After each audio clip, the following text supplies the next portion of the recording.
Bueno, entonces, muchas gracias por venir, a los que vinieron. La charla, muchas gracias por venir. La charla de hoy puede que sea un poco polémica, porque pues a veces uno toca temas que son como una base de nuestra cultura, que toca como lo más alegre del año. Suele ser difícil cuando uno se mete con las creencias de las personas y las mira de una postura alterna, entonces puede como generar ampolla en las personas.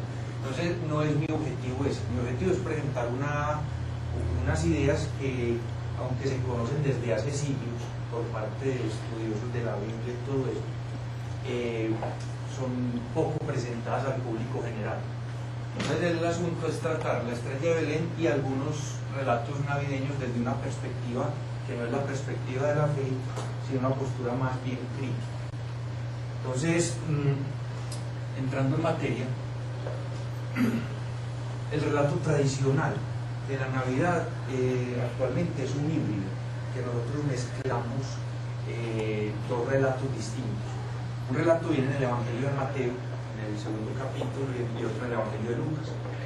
Y no son totalmente iguales. Lo que hace la cultura popular es tratar de mezclarlos en un solo cuento más o menos coherente, y con base en eso desarrolla pues como toda la dinámica de la Navidad, las costumbres de la novena, el pesebre, todo eso, pues sobre todo nuestra cultura. ¿Cuál es el relato tradicional? Empezando por ejemplo por el de Mateo. El de Mateo es muy simple. Jesús nació en Belén de Judá en tiempos del rey Herodes. Aquí al Herodes al que se están refiriendo es Herodes el Grande, el reconstructor del segundo templo. Entonces Jesús nació en Belén de Judá y llegaron de Oriente unos magos diciendo: ¿dónde está el rey de los judíos que ha nacido? Porque su estrella hemos visto en el Oriente y venimos a adorarle. Entonces Herodes oyó eso, se asustó, y toda Jerusalén con él, según el relato de Mateo. Y entonces le preguntó a los sacerdotes del pueblo y a los escribas que dónde iban a nacer Jesús de Nazaret, dónde iba a nacer ese rey de los judíos. Entonces los escribas le dicen que van a ser en Belén, tierra de Judá, porque no eres la más pequeña entre los príncipes de Judá, de ti saldrá un guiador que apacentará a mi pueblo Israel. Eso es lo que dice Mateo en su evangelio.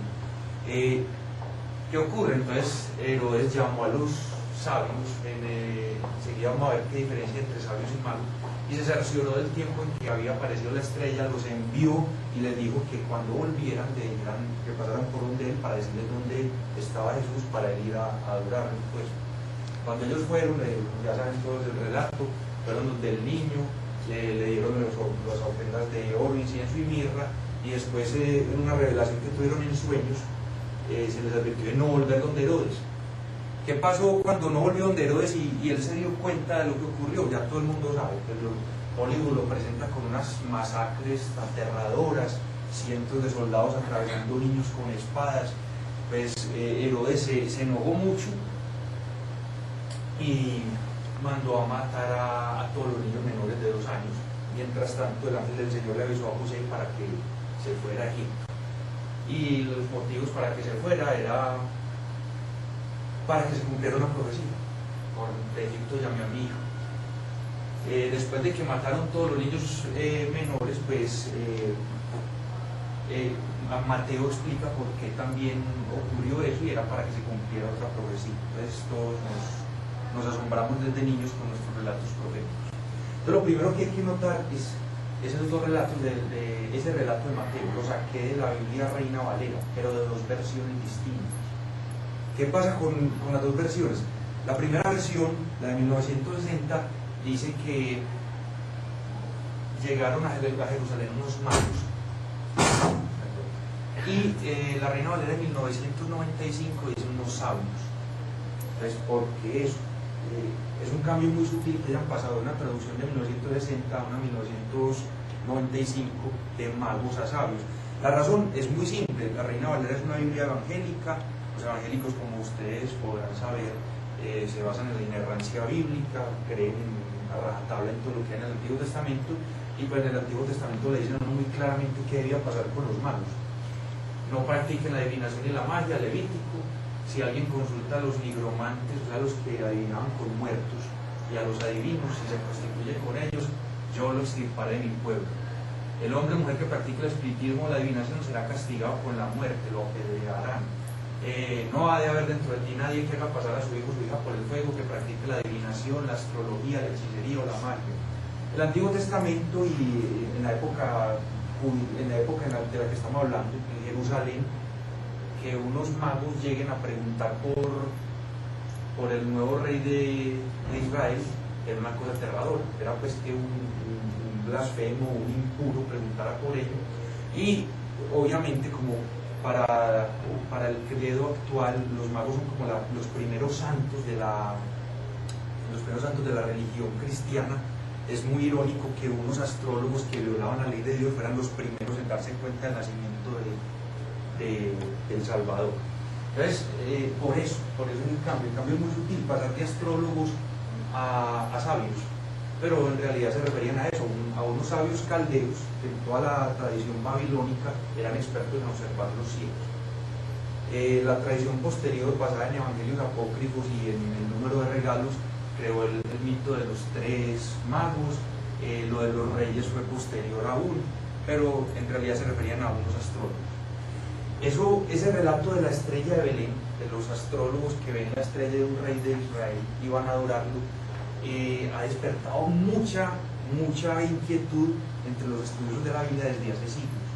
Incluso hace 300 años más o menos, que empezó la crítica bíblica moderna, los racionalistas alemanes trataban de buscar la explicación natural a ese fenómeno. Algo debió haber ocurrido, porque la Biblia no puede mentir, algo debió haber ocurrido al inicio de la era cristiana, cuando nació Jesús, para que los evangelistas lo plasmaran por escrito en la palabra de Dios. ¿Qué explicaciones han surgido? Pues primero, un cometa. Muchos han dicho que es un cometa, todos saben que es un cometa, una piedra de hielo y polvo que cada vez que se acerca al sol se empieza a vaporizar y deja su rastro.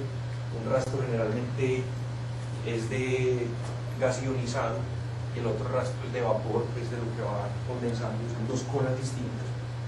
Otra explicación que han sugerido algunos racionalistas a lo largo de la historia es que ha sido un meteorito. Otras explicaciones que han puesto, bastante dramática, es una supernova. Una supernova es la fase final de una estrella gigante roja. Cuando ya está en la última fase, yo creo que no vamos a necesitarlo, ¿cierto? Cuando una estrella está en su última fase, le da un estertor, por así decirlo, y explota, generando elementos pesados. Durante un corto espacio de tiempo, durar días, puede brillar más que todas las demás estrellas de la galaxia en la cual está. Y para los sistemas planetarios cercanos, eso es terrible. O sea, si explotara una supernova a una distancia pequeña de nosotros, 20, 30 años luz, prácticamente toda la vida en la Tierra se borraría. Entonces han dicho que es una supernova. Estas explicaciones pues no son las únicas. Por ejemplo, al sur de Jerusalén, en noviembre 12 del año 7 antes de Cristo, de 6 a 9, hubo una conjunción muy fuerte entre Júpiter y Saturno. O sea, la conjunción es que las órbitas de los dos planetas en cierto momento, los dos están en la misma perspectiva, en el mismo ángulo, entonces se ven como una estrella muy grande.